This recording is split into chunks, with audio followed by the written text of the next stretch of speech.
What's up, family? Welcome back to the Stop Sinking Show, where we go from struggle to flow.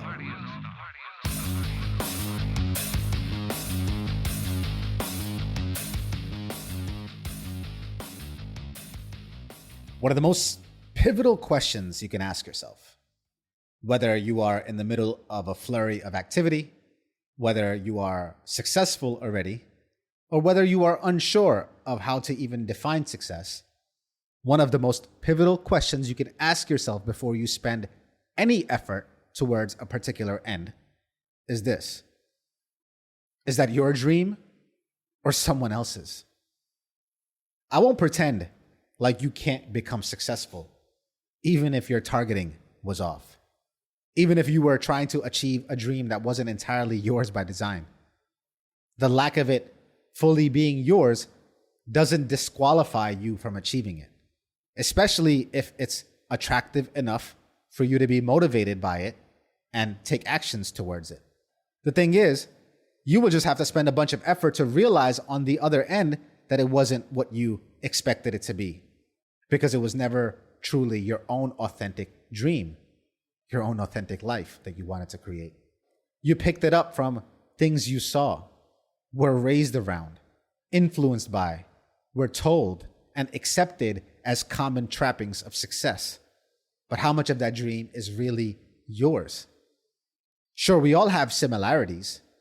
You drive down a nice neighborhood and see a bunch of mansions, and you want the life that leads to living in the mansion. But we have no idea the life required to be lived, to live in there. So we rely on references from pop culture and movies and what else we see online. And you try to copy that way of being. Maybe you try and adopt it somehow. You chase the same careers or businesses or paths. But usually, if it's not enough of a dream of your own making, you won't have the staying power when difficulty happens. Maybe it's not your dream enough to make it real. Maybe to make it real, to end up in the mansions, you got to find your own unique path, your own dream brought to life to get there. And we don't know how to do that because many of us either never let ourselves dream, so we don't even know what to even imagine or how to let ourselves even envision. And others only know how to dream and never figure out what to deduce from it for it to intersect with reality. The labor of dreaming is either really difficult for some, or the labor of dreaming is the only labor some dream of doing. Neither will get you there. Most people are other people. Their thoughts are someone else's, opinions of other people, their lives a mimicry, their passions a quotation. Every time you open your mouth, an entire lineage speaks through you. But most people never question who they are echoing. What matters is that you know who you are. That's what matters. That you know you like something. That you have figured that out about yourself. A lot of people don't know what they actually want, what they even like. They like what other people like. They like or want what they are supposed to want.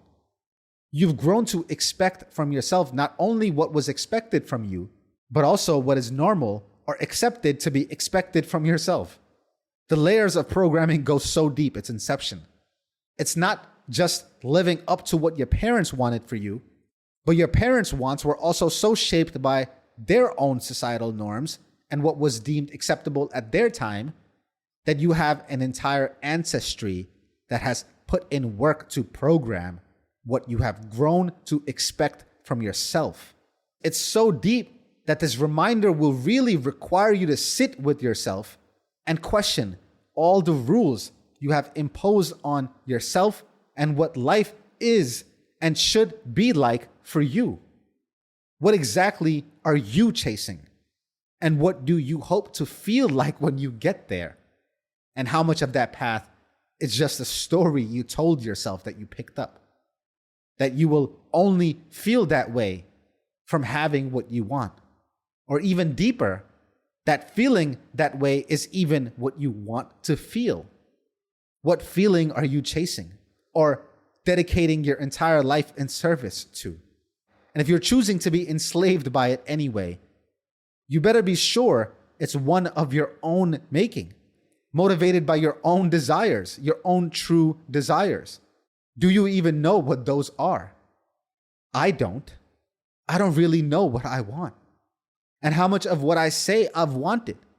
I don't know if those are my wants at all, or a want I had in a passing moment that I said out loud to myself and repeated often enough to hypnotize myself into wanting it. But when the spell breaks, I realize it's not really what I want. It wasn't my own want to begin with. And I've ended up having a lot of things I thought I wanted, only for them to leave me emptier and destabilized because they didn't deliver the feeling I thought I would have had once I got them. The whole paradigm I had created about the path was entirely misguided. And it leaves me to figure out how to discover what I want.